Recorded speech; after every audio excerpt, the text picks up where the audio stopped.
NIM 22882017.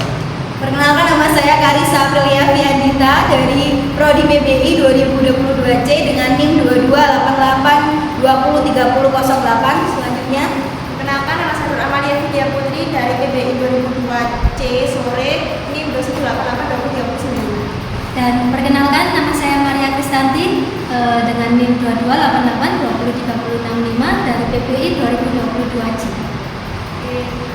Baik, kami akan mempresentasikan mengenai peralatan aman pada bencana banjir. Yang pertama yaitu transportasi evakuasi. Nah, di sini ada gambar pelaku.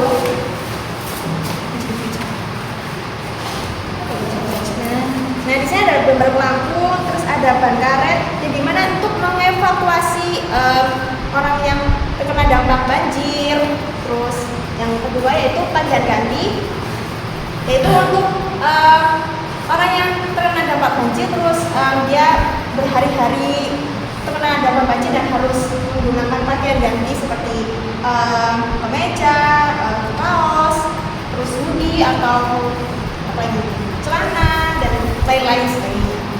Oke, selain menyiapkan transportasi untuk evakuasi dan pakaian ganti, tentunya pada saat banjir harus menyediakan kotak-kotak lagi gagal. Yang pertama yang berisi obat-obatan, salep, ada betadin, dan ada autan. Obat di sini berfungsi jika ada yang sakit, misalnya demam atau perutnya sakit. Terus untuk salep sendiri digunakan untuk yang terkena alergi air kotor seperti itu. Betadin sendiri digunakan untuk luka, apabila terjadi luka bisa pakai betadin. Selanjutnya untuk autan digunakan pada saat mungkin di tenda-tenda pengungsian ada nyamuk, bisa menggunakan autan. Asik. Nah, selanjutnya yaitu ada dokumen penting.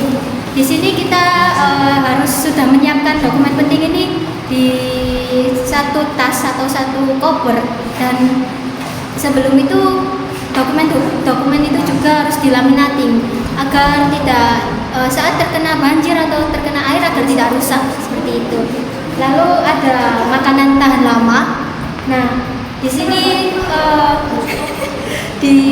kita harus selalu menyediakannya di rumah jika suatu saat terjadi banjir.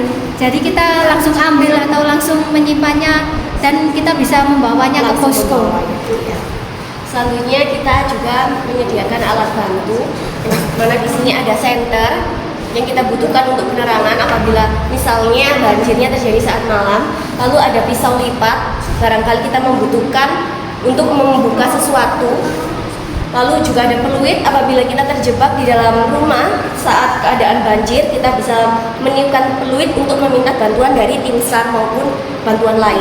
Lalu ada plastisin, ini untuk dimana sebelum terjadinya banjir, namun kita bisa memprediksi bahwa adanya banjir, kita bisa menggunakan plastisin untuk menambal sela-sela rumah kita agar rumah kita tidak termasuki oleh air banjir seperti itu.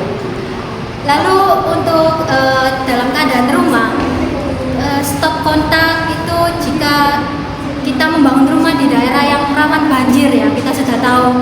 Nah, kita harus menaruh stop kontak itu di atas, lebih atas daripada yang mungkin wilayah yang tidak terjangkau oleh air banjir. Dan jika kita punya anak kecil, itu juga kita harus mengajarinya untuk berenang jika suatu waktu kita mengalami kita terdampak dengan banjir yang sangat tinggi dan kita bisa saja terpisah dengan anak kita gitu.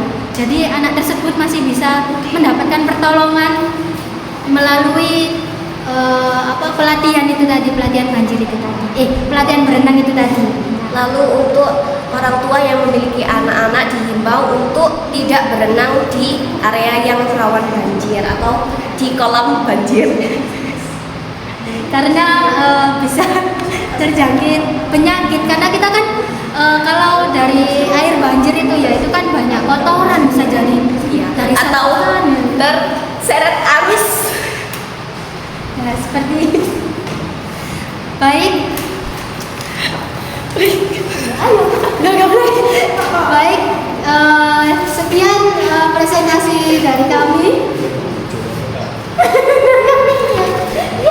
Ayo apa sih? Ayo tutupan aja. Tutup. Baik, sekian presentasi kita tentang peralatan aman bencana banjir. Ya, sekian dari kelompok kami. Apabila ada salah kata, mohon dimaafkan.